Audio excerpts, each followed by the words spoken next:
Hello प्यारे बच्चों, आप कैसे हैं? आइए, आपका संस्कृत हिंदी क्लासेज में स्वागत है। मैं Dilal, lecturer GRV inter college Rath, Hamirpur, Uttar Pradesh से।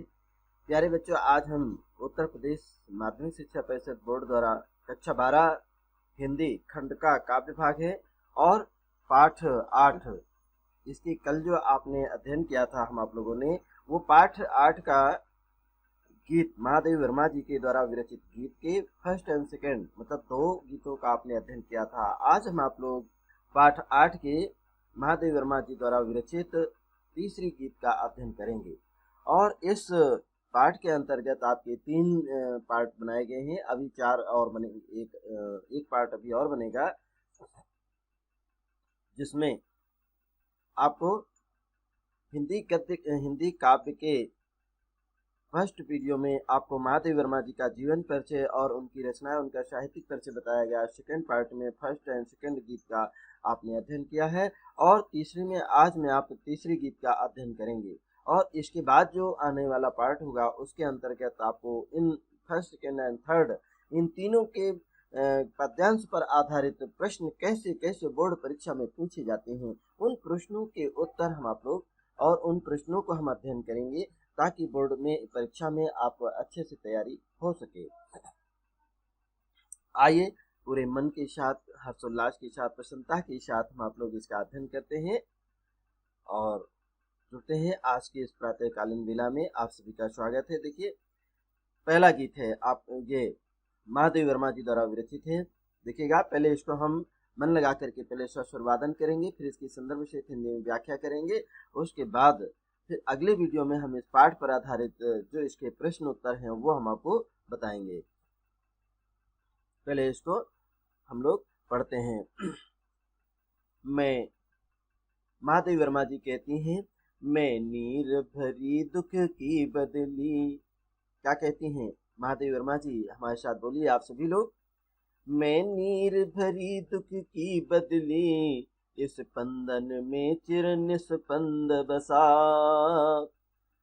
क्रंदन में आहत विश्व हंसा, क्रंदन में आहत विश्व हंसा। नैनों से दीपक से जलते पलकों में निर्झरणी मचली, पलकों में निर्झरणी मचली। मैं नीर भरी दुख की बदली, मैं नीर भरी दुख की बदली। प्रस्तुत काव्य पंक्तियां महादेवी वर्मा जी द्वारा विरचित संध्या गीत काव्य नामक काव्य संग्रह से हमारी पाठ्य पुस्तक काव्यांजलि में संकलित गीत थर्ड अर्थात तीसरे गीत शीर्षक के अंतर्गत से उद्धृत है। प्रस्तुत काव्यांश में आपने जो संदर्भ जाना है, महादेवी वर्मा जी ने अपने जीवन की तुलना, महादेवी वर्मा जी ने अपने इस जीवन की तुलना जिस प्रकार से बादल में, आकाश में बादल आ जाते हैं, उन बदली से किया है। किसे किया है? बादल के छोटे से टुकड़ा जैसे आकाश में दिखाई देता है तो कहते हैं आज बदली है, अर्थात बादल है आकाश में, बहुत छोटा टुकड़ा। तो लेखिका ने भाव ये व्यक्त किया है, देखिए, कि मैंने नीर भरी दुख की बदली। मैं नीर माने पानी से भरी हुई, दुख से परिपूर्ण बादल के सदृश हूँ, अर्थात मेरा जीवन दुख की बदलियों की सदृश है। मेरा जीवन दुख की बदलियों से घिरा हुआ है। जिस प्रकार से बदली पानी से भरा होता है, जिस प्रकार बदली में, बादल के छोटे से टुकड़े में पानी भरा हुआ होता है, उसी प्रकार से मेरे आंखों में आंसू भरे होते हैं, अश्रुपूर्ण रहते हैं, अर्थात जीवन में दुख है।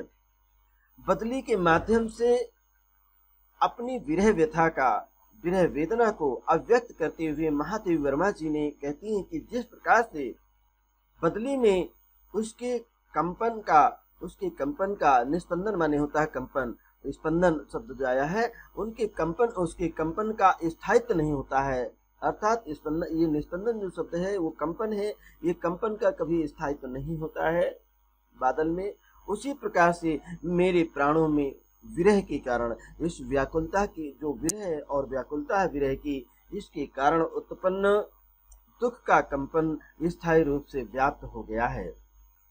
अर्थात लेखक ने स्पष्ट किया कि जिस प्रकार से बदली में उसके कंपन का स्थायित्व रहता है, बदली में उसके कंपन का स्थायित्व रहता है, उसी प्रकार से मेरे विरह व्यथा के कारण मेरे उत्पन्न दुख का स्थायी मेरे जीवन में व्याप्त हो गया है। और जिस प्रकार बदली की गर्जना, बादलों की गर्जना सुन करके ताप से त्रास्त विश्व प्रसन्न होता है, जब आकाश में बादल गड़गड़ाने लगते हैं, उस ध्वनि को सुनकर के सभी किसान या पृथ्वी पर रहने वाले प्राणी प्रफुल्लित हो जाते हैं, उसी प्रकार से मेरे इस करुण क्रंदन की घायल इस संसार को प्रसन्नता मिलती है।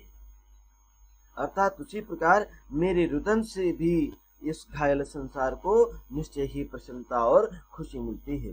जिस प्रकार से बदली, अब देखिएगा, नयनों से निर्झरणी है, जिस प्रकार से बदली में बिजली कांपती है, उसी प्रकार से उसके जल से नदियां प्रवाहित हो जाती हैं, उसके वर्षा के जल से नदियां बहने लगती हैं, उसी प्रकार मेरे नेत्रों से निर्झरणी अर्थात ये नदियों के रूप में विरह वेदना में दीपक के समान जलते रहते हैं। मेरे नेत्र कैसे जलते रहते हैं?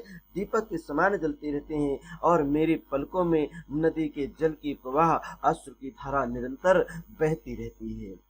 प्रस्तुत काव्य में महादेव वर्मा जी का बहुत ही कारुणिक अर्थात वियोग श्रृंगार रच है। आप यहाँ पर देखेंगे, हमने इसका काव्य सुंदर भी लिखा है कि महादेव वर्मा जी की विरह वेदना का यहाँ आधिक्य व्यंजित हो रहा है, ये भाव पक्ष हो जाता है। और भाषा इसमें शुद्ध साहित्य खड़ी बोली है। अलंकार यदि आपसे पूछा जाता है तो आप यहाँ पर कह सकते हैं रूपक अलंकार, क्योंकि बदली के रूप में यहाँ पर व्यक्तिया रूपक अलंकार, उपमा अलंकार और मानवीकरण अलंकार यहाँ पर दिया गया है। देखिए, पलकों में निर्झरणी मछली, ये निर्झरणी माने नदी होता है, अर्थात कैसे आंसुओं की नदी से बह रही आंखों से, इस प्रकार यहाँ पर मानवीकरण अलंकार भी व्यक्त किया गया है। रस इसमें वियोग श्रृंगार है, क्योंकि प्रस्तुत काव्य में वियोग की व्यथा का और महादेव वर्मा जी की विरह व्यथा का वर्णन किया गया है। और गुण इसमें माधुर्य है, प्रस्तुत काव्य के अंदर गुण माधुर्य है और शब्द शक्ति इसमें लक्षणा है। तो इस चीजों को आप ध्यान में रखेंगे। काव्य माधुर्य गुण क्या होता है, शब्द शक्ति क्या होती है, इनके बारे में विस्तार में शुरू में ही आपको बताया गया था। तो आइए अभी देखिए महादेव वर्मा जी के आपने दुख की बदली किस प्रकार से है, कैसे उनके जीवन में इस प्रकार के वियोग की व्यथा में और उनकी क्या दशा है, इसका मार्मिक चित्रण और इसका बहुत ही विरह वेदना का जो आधिक्य है उनमें, इसका बहुत ही सुंदर शब्दों में यहाँ पर वर्णन किया गया है। और अगली कब पंक्तियों में महादेव वर्मा जी ने अपनी विरह व्यथा के बारे में क्या बताया है, आइए देखते हैं। हाँ, ये 4 पंक्तियां पहले आप देखिएगा। मेरा पग पग संगीत भरा,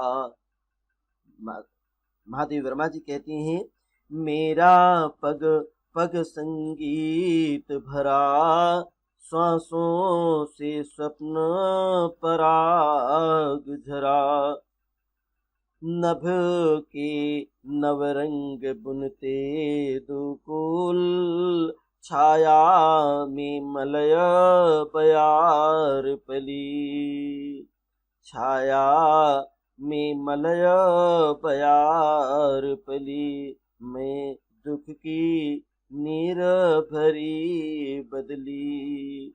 प्यारे बच्चों, यहाँ पर भी आप इसका संदर्भ जान रहे हैं। प्रस्तुत काव्य पंक्तियां महादेव वर्मा जी द्वारा विरचित संध्या गीत काव्य संग्रह से हमारी पाठ्य पुस्तक काव्यांजलि के शीर्षक या पाठ तीसरे गीत के शीर्षक से उद्धृत है, ली गई है। और प्रस्तुत काव्य पंक्तियों में महादेव वर्मा जी ने बड़े ही बदली से अपने जीवन की तुलना करते हुए महादेव वर्मा जी क्या कहते हैं, इसको आप सुनिएगा। जिस प्रकार बदली की गर्जना और उसकी थिरकन होती है, जिस प्रकार बदली की गर्जना और उसकी थिरकन एक संगीतमय हुआ करती है, जब आकाश में बादल गड़गड़ाते हैं तो ऐसा मालूम पड़ता है कि मानो आकाश में कोई संगीत की ध्वनि सुनाई पड़ रही है। और उसी प्रकार मेरे जीवन में भी उसी प्रकार मेरा जीवन भी प्रियतम के बिना, मेरे स्वामी के बिना एक संगीत की तरह मुखरित हो रहा है। और मेरे जीवन में के प्रत्येक श्वास में, मेरे जीवन के प्रत्येक श्वास से स्वप्न पराग झरा, अर्थात मेरे जीवन के प्रत्येक श्वास से स्वप्न पराग झरता रहता है मानो। अर्थात मैं अपने प्रियतम की विविध कल्पनाओं में खोई खोई सी रहती हूँ। बदली के बरसने के बाद जिस प्रकार इंद्रधनुष आकाश के नवरंग बनते हैं, अर्थात आकाश में दिखाई देने वाला वो इंद्रधनुष में नाना प्रकार के रंग अर्थात रंगीन आभा से विभूषित हो जाता है, अर्थात वो सुंदर दृश्य सा दिखाई दे जाता है। और मलयगिरी, ये दिया गया मलयगिरी शब्द, मलय बयार जब है, इस मलय बयार से मलयगिरी से आने वाली वो शीतल मंद सुगंधित वायु चलने लगती है। और उसी प्रकार से मैं अपने प्रीतम की आभा से मंडित होती हूँ, अर्थात उनकी आभा से मंडित रहती हूँ, उन्हीं के आभा से अभिभूत रहती हूँ। और प्रीतम की स्मृति की छत्र छाया में मुझे मलय पर्वत से आने वाली शीतल मंद सुगंधित वायु के समान प्रतीत हो रही है। अर्थात यहाँ पर भी आपने देखा इन सुंदर पंक्तियों का कि किस प्रकार से विरह वेदना का कलात्मक ढंग से यहाँ पर वर्णन किया गया है। भाषा इन पंक्तियों में भी शुद्ध परिष्कृत खड़ी बोली का प्रयोग किया गया है। अलंकार इसमें पुनरुक्ति प्रकाश भी है। और देखिएगा पदमैत्री भी है, यहाँ पर देखिए पदमैत्री अलंकार भी है। और दूसरा अनुप्रास अलंकार की भी सुंदर छटा है। रस इसमें वियोग है, श्रृंगार है। रस इसमें वियोग श्रृंगार है, शब्द शक्ति इसमें लक्षणा है। और अंतिम दो पंक्तियां हैं, इनको पे हम लोग अध्ययन करते हैं। आइए पहले इसको मन लगा करके पहले पढ़ते हैं। मैं क्षितिज भ्रकुटी पर चिर धूमिलो, महादेवी वर्मा जी कहती हैं, मैं क्षितिज भ्रकुटी पर चिर धूमिलो, चिंता का भार बनी अविरल। मैं क्षितिज भ्रकुटी पर चिर धूमिल। महादेवी वर्मा जी इस बदली से भी क्या कहती हैं, और आगे की दो पंक्तियां और ले लेते हैं। रज कण पर जल कण हो बरसी, नवजीवन अंकुर बन निकली। पथ को न मलिन करता ना, पद चिन्ह न दे जाता जाना। मैं सुधि मेरे आगम की जग में, सुख की सिहरन हो अंत खिली। मैं नीर भरी दुख की बदली। तो प्रस्तुत काव्य पंक्तियों में पहले आप इन दो पंक्तियों के बारे में जानेंगे कि किस प्रकार से इस संपूर्ण काव्य में का संदर्भ आप जान चुके हैं कि प्रस्तुत काव्य पंक्तियां हमारी पाठ्य पुस्तक हिंदी काव्य के गीत शीर्षक से अर्थात तीसरे गीत शीर्षक से अवतरित हैं। और इसकी रचयिता आधुनिक युग के मीरा महादेवी वर्मा जी हैं। प्रस्तुत काव्य के अंतर्गत महादेवी वर्मा जी ने स्पष्ट किया है कि बदली से जीवन की साम्य को प्रदर्शित करते हुए महादेवी वर्मा जी कहती हैं कि जिस प्रकार से बदली क्षितिज पर, कहाँ पर, आकाश में या आकाश रूपी त्रिकुट पर धूमिल रूप से घिर जाती है और घिर करके जल के भार से झुक करके, क्योंकि जब बादल में पानी होते हैं तो चिंता के जल के भार से वो कुछ झुक जाती हैं और धूल कणों पर बरस कर धरती को नवजीवन प्रदान करते हैं। धरती पर बरस करके नवजीवन प्रदान करते हैं और उसके द्वारा बरसाए गए जल के कणों से धरती में पड़े हुए बीजों को अंकुरित अर्थात बीजों में अंकुर निकल पड़ते हैं। उसी प्रकार मेरे जीवन में भी, मेरे जीवन में निरंतर चिंता का भार लिए रहती हैं, अर्थात मेरा जीवन भी चिंता का भार बनी है। लगातार चिंता का भार, अविरल माने निरंतर चिंता का भार बनी के कारण मेरी आंखें भी बरसने लगती हैं। मेरी आंखें भी चिंता के कारण बरसने लगती हैं और रज कण कण पर जल कण हो बरसी, अर्थात ये पृथ्वी के रज कण पर, धूल पर जब वर्षा होती है तो एक एक नवजीवन का अंकुरण निकल हो आता है। और उसी प्रकार से मेरे जीवन में भी जिससे चिंता करने का, अर्थात चिंता का वो भार हल्का हो जाता है, अर्थात आंखों से जब पानी आंसू निकल जाते हैं तो कहीं न कहीं मेरे मन को थोड़ा शांति मिलती है और मुझ में नवजीवन का संचार करता है। यहाँ पर मुझ में नवजीवन का संचार करता है। और इसी प्रकार व्यक्त करते हुए महादेव वर्मा जी फिर यहाँ पर बताएगा कि वास्तव में मैं जल से भरी हुई बदली की समान हूँ। और अगले पंक्तियों में देखिएगा महादेव वर्मा जी ने यहाँ पर भी व्यक्त किया है कि बदली के कणों से पथ को न मलिन करना आता, अर्थात बादल की छा जाने से ना तो आकाश मार्ग मलिन होता है, आकाश मार्ग कभी गंदा नहीं होता है। पद चिन्ह न दे जाता जाना, अर्थात न उसके मिट जाने पर कोई पद चिन्ह शेष रह जाता है।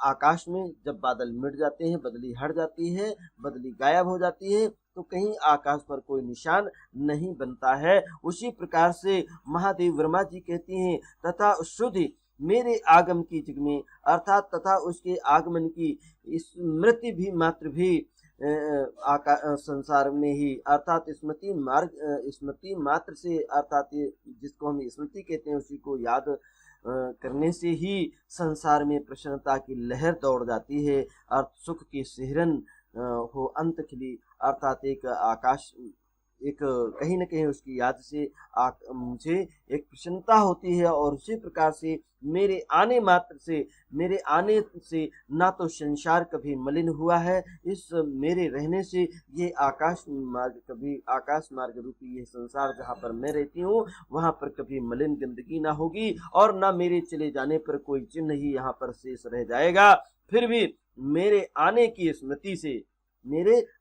स्मृति से संसार को में एक उल्लास और सिहरन उत्पन्न हो जाएगी। निश्चय ही एक उल्लास होगा, आपके जीवन में एक सुख और शांति की प्राप्ति होगी। मैं नीर भरी दुख की बदली, और वास्तव में मैं जल से परिपूर्ण छोटी सी बदली के समान हूँ। इस प्रकार महादेव वर्मा जी ने अपनी विरह व्यथा को व्यक्त करते हुए यहाँ पर अपनी बात को कहा। प्रस्तुत काव्य पंक्तियों में भाव यह है कि प्रस्तुत काव्य पंक्तियों में विरह वेदना का बड़ा ही कलात्मक ढंग से वर्णन किया गया है और भाषा इसमें शुद्ध परिष्कृत खड़ी बोली है। भाषा इसमें कैसी है? शुद्ध परिष्कृत खड़ी बोली इसका प्रयोग किया गया है और इसमें मानवीकरण अलंकार है। कौन सा अलंकार है? मानवीकरण अलंकार है। जिस प्रकार से बादल में देखिएगा बदली से अपनी तुलना की है कि बदली में कोई चिन्ह नहीं छोड़ जाते हैं, जैसे मानव यहाँ पर स्मृति शेष छोड़ जाते हैं और उसी प्रकार से बादल में कोई स्मृति शेष नहीं रह जाते हैं। और वियोग श्रृंगार रस है। प्रस्तुत काव्य पंक्तियों में यहाँ पर वियोग श्रृंगार रस है और वियोग श्रृंगार रस को आप जानते हैं कि काव्यांजलि, अगला देखिएगा शब्द शक्ति इसमें लक्षणा है, शब्द शक्ति लक्षणा है और गुण इसका माधुर्य है। गुण कौन सा है? माधुर्य गुण है। तो आपने प्रस्तुत काव्य पंक्तियों का अध्ययन किया है और महादेव वर्मा जी की बहुत कुछ ही पंक्तियां और शेष रह गई हैं, इनका भी हम आप लोग